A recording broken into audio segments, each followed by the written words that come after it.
The Smart Money Woman, Season 2, Episode 4.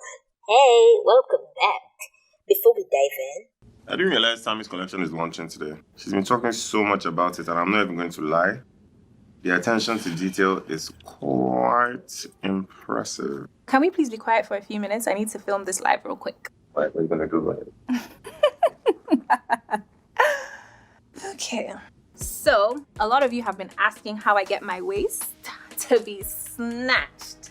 And I'm going to tell you about it. And to those of you who think that this is Photoshop, I'm sorry to burst your bubble, but I actually use this to snatch slimming tee. Yeah. And I haven't had any solids for 14 days.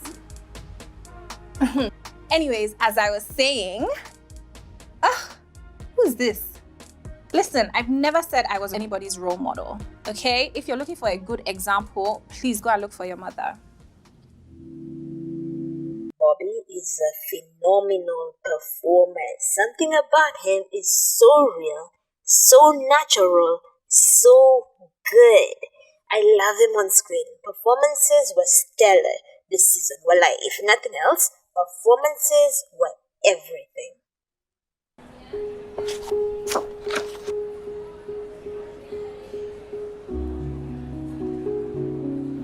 Can you stop Stop what? staring at me? It's weird. So it's now my fault that you happen to be so irresistible. My fault now? Sure. I'm serious. I mean, you know how I've always felt about you from the beginning. Yet you chose to go and pick that Olomide. You should have known that boy doesn't know how to appreciate good things. Brother, let me guess, you guys are still beefing? I don't beef with children. I'm only stating fact here. And the fact here is, Olomide is a child. You need a man.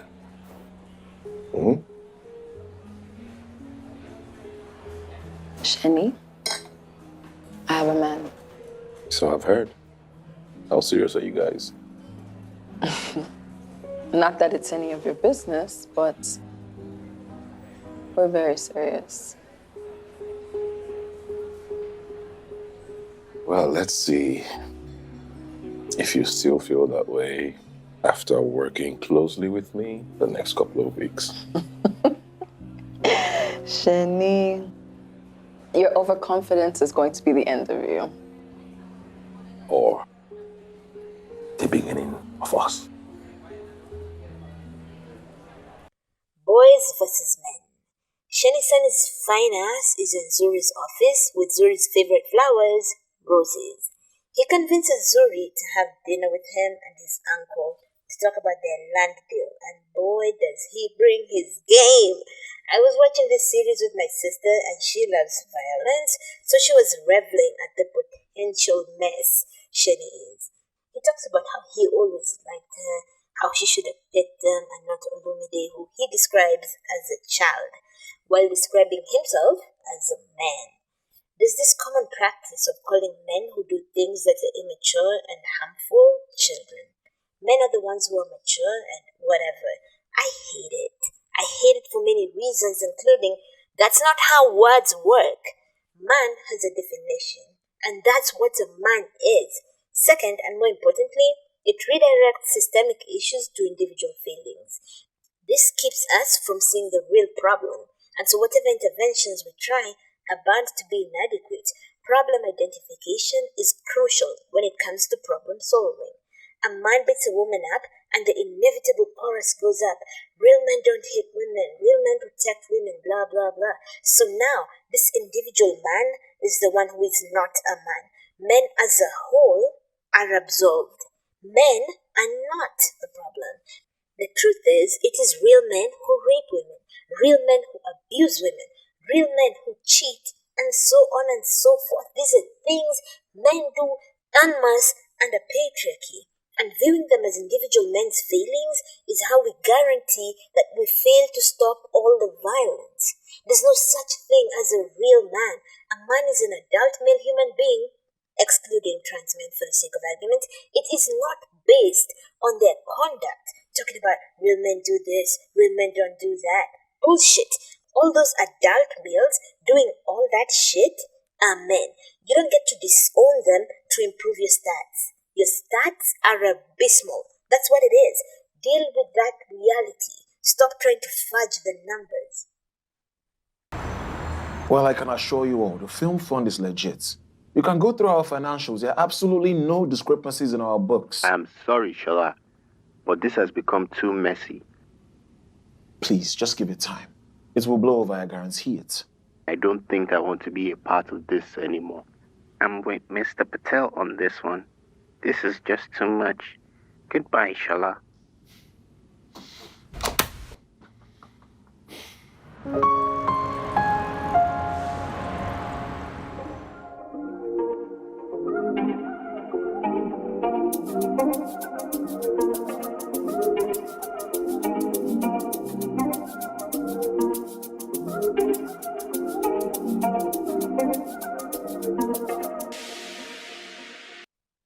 Shola and Zuri. Shola's still trying to put out the many fires that are trying to consume his barely launched $100 million film fund. He still isn't talking to Zuri about it, which I really think would have produced such serious conflict. Investors are pulling out, and once one investor leaves, the rest are on their way out. While Shola is going through all this and telling Zuri nothing, you know what Zuri is doing? Haha! Working very closely with the very hot Seni. Eventually, they have a talk. So, bribing a journalist is what you mean by handling it? Don't really believe that I bribed the journalist, do you? I'm serious. Listen, Chief Coca did it, okay? He floated it by me, I refused, and he went ahead and did it by himself. What? Why would he do something like that and then let you take the fall for it? To be honest, babe, I'm not sure that was his intention. The thing about that is that the fund is currently bigger than me, but I'm the face of it, so I get to take the brunt of all their bad decisions. And that's what's going on. I'm sorry. Enough about me. What's going on with you? Have you been able to close the Okisa Towers projects? About that. The Sannis want to handle the construction. That's ridiculous. Why? But what that means is that I still have to link up with the Sannis. No. Just so that I can get them to reconsider. Zuri, no. I don't want you meeting up with your ex's family, no. Shola. Please? No.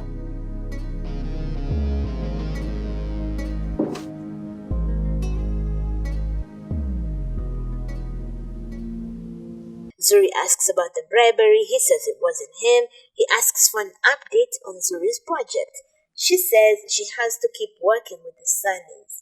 Shola immediately says no with this finality, and friends, this is why heterosexual relationships are not it.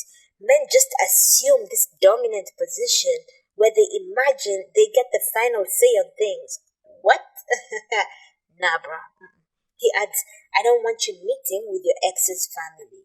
Immediately I heard that, I was like, okay, your objection is noted, but babe, you don't have the final say. In fact, you're lucky you even have any kind of say. What's it to him that she's working with her ex's family? Like, what could be the issue? And where do you get off making pronouncements about my life? Fuck off, bitch. Fuck the hell off. This behavior is borderline abusive. At the heart of all abuse is control. Where does he get the idea that he can determine what Zuri does and does not do at work? They don't even discuss it. He just makes the godlike pronouncements African fathers make. Fuck you. Fuck all the way off, bitch. I'ma do exactly what I want. There's also an element of jealousy here.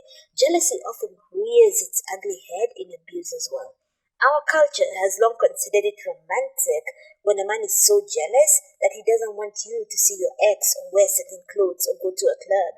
For a long time, when I was young, a guy getting so jealous he beats up a guy who innocently hits on you was considered peak romance. Jealousy that manifests in trying to control your partner is unhealthy and can easily slide to abuse. To be clear, I'm not saying he's abusive.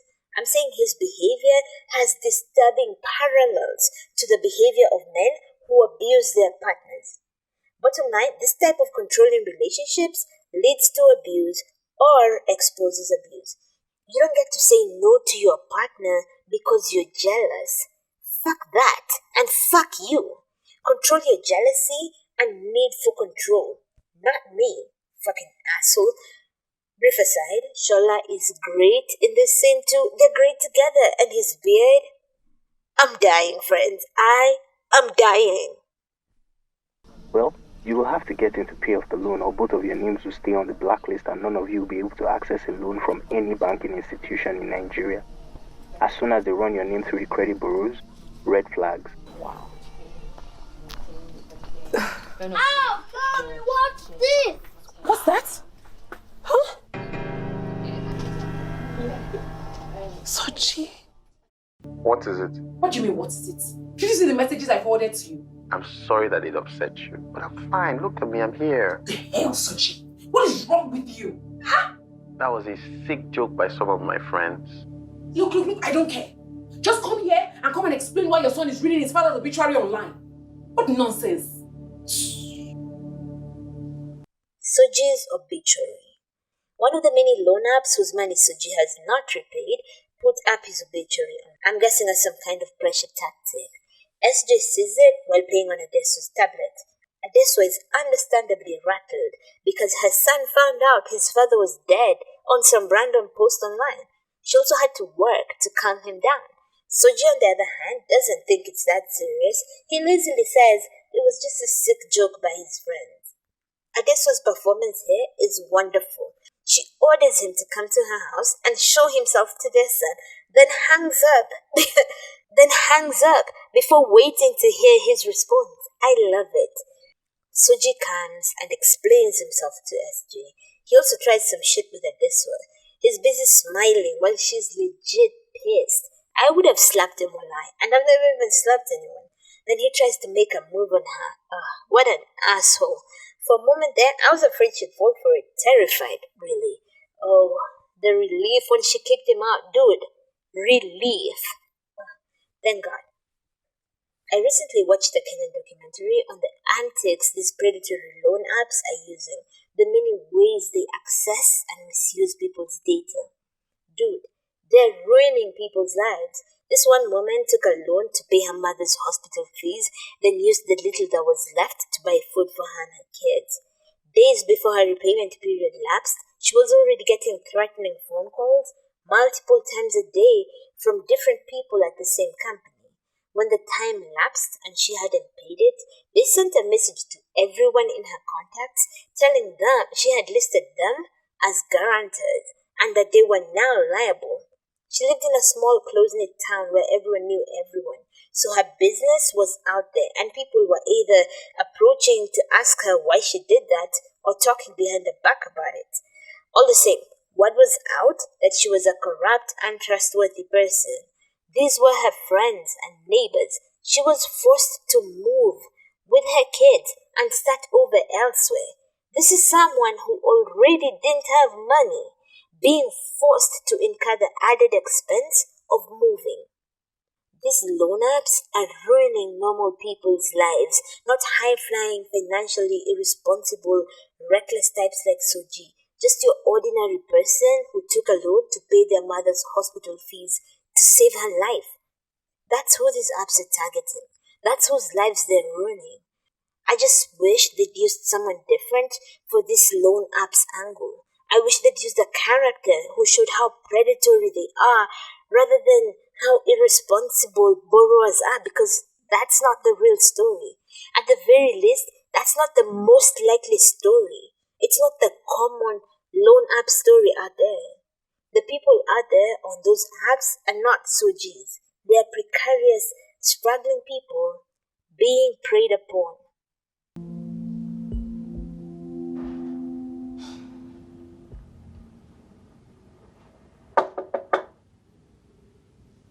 Oh, Tami, come in.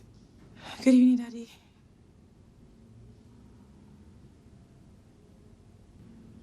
Mommy said that you were looking for me. I'm glad you finally made an appearance. Gallivanting around Lagos, Abi? Gallivanting? No. I've been seriously hustling all week. Like, I've been dealing with so many issues. My generator even packed up. Hustling, ke? Are you a drug dealer? I've told you to stop saying you are a hustler. It's unladylike. Sorry, Daddy. I keep forgetting that you see the word differently. It's just a generational thing. Madam, your generation cannot redefine a word by their own. Okay, Daddy. Anyway, they sent the bill of your rent to me on Monday. Thank you, Daddy. Thank nothing. Firstly, I'm not going to pay for it. As bad as it is, I sent you to school to study marketing. You decided to take fashion design as a profession. Tami, I can't sustain the venture for 5 years. I've been putting money into your business and nothing is coming out from it. Daddy, that's not fair. Fashion is my passion. Passion what? Passion what? You children of nowadays bullshitting passion. You so close to socialites and they won't even pay you. That happened just once. I'm convinced you want to be hungry and poor. For 5 years, you can't even sustain a business. I don't want to indulge in your frivolous hobby. Tami, you need to get a job. Okay, Daddy. Did I hear you say okay? After I've wasted money for school fees, and I'm still wasting millions into your business, rubbish in our nonsense business. I admit, I didn't know what I was doing the first 3 years. But that in the last 18 months, I have really stepped it up, I promise. Remember, that was how you convinced me 6 months ago. And I brought out millions for your fashion show. How much did you make? That was different. You know it wasn't my... Things didn't go according to plan, but I am fixing it. You are living under my roof. You are eating my food. I'm still giving you pocket money. And you are still sustaining your business. You still run back to me. Daddy, I need some money. I can't continue. You might think I'm hard on you. I'm not. I love you because you are very intelligent. Granted, you might have business misfortune. Tell me, how many people who are in fashion business are millionaires? Ask them, how many of them can turn over a billion naira transaction? But Daddy, is it that... I don't understand. Is it that you're not seeing all the efforts I've been putting in the past months, in the past 18 months, that you're not seeing any of the things I've been doing? Effort is nothing, result is everything. I'm trying. Tami, for your information, Daddy's bank is closed and can no longer sustain your business financially. Rich kids and work. Tami's dad calls her into his home office. He proceeds to read her the riot act for gallivanting around Lagos that entire week. She tells him she was busy hustling for her business. He gets all prissy because of her choice of the word hustling, saying it's unladylike. Fuck the patriarchy. What has being ladylike ever done for us? We'll be as unladylike as we please. Thank you very much. Then he lectures her about how he's been supporting her passion, wasting money on that, how he paid for some business type degree and she's not using it. Then he demands she get a job. When she talks about fashion being her passion, he says something demeaning about children of these days pursuing their passion. He says he's convinced she wants to be hungry and poor. Says he refuses to indulge any further in her frivolous hobby. Then get this, for the climax he says, quote, "You were living under my roof. You were eating my food. I'm still giving you pocket money." End quote. He closes by saying, quote, "Tami, for your information, Daddy's bank is closed. I can no longer sustain your business financially." End quote. You are living under my roof. You are eating my food. I'm still giving you pocket money. And you are still sustaining your business. You still run back to me. Daddy, I need some money. I can't continue. In the past months, in the past 18 months, that you're not seeing any of the things I've been doing. Effort is nothing, result is everything. I'm trying. Tami, for your information, Daddy's bank is closed and can no longer sustain your business financially. Tami storms out, upset. She meets the girls. Lara is fucking hot in that outfit. Okay, now to more serious matters. Parents, come in. Having children is a lifetime commitment. People talk about having babies. I want a baby. I want babies. They don't think about the having children. The fact that you are making a person. A person. You are choosing to make a person. You are choosing to bring a person to this dastardly world. You owe them forever for that. They didn't choose to come here. You chose to bring them here. You owe them. Whatever they need to live, it's on you. It doesn't matter how old they are. You brought them here. You owe them. Also, Tami's dad, come here. Complaining about feeding your kid? Feeding your own kid? Pathetic. Beyond pathetic. Shame on you. Okay, parents can disperse. Rich people come in. Okay, rich people are unlikely to be here. I'ma address you normies like me. Guys, I don't understand rich people, I really don't. What's the point of having money? In my understanding as a person with little money to speak of, the value of money is the freedom it gives you to run your life however you please. For example, while the rest of us labor under jobs we hate, jobs that exploit us, rich people can choose jobs based on their interests and such lofty ideals. That's the point of money. Well, there's other malicious points of money. Bill Gates types reasons that allow you to control millions of lives as you weigh in on areas you have no expertise in, from education to healthcare to agriculture. Leave those malicious riches behind. Let's talk about this fictitious rich person with a decent heart. What's the purpose of being rich for them if not the freedom it accords you to live a full life that is not controlled by the market?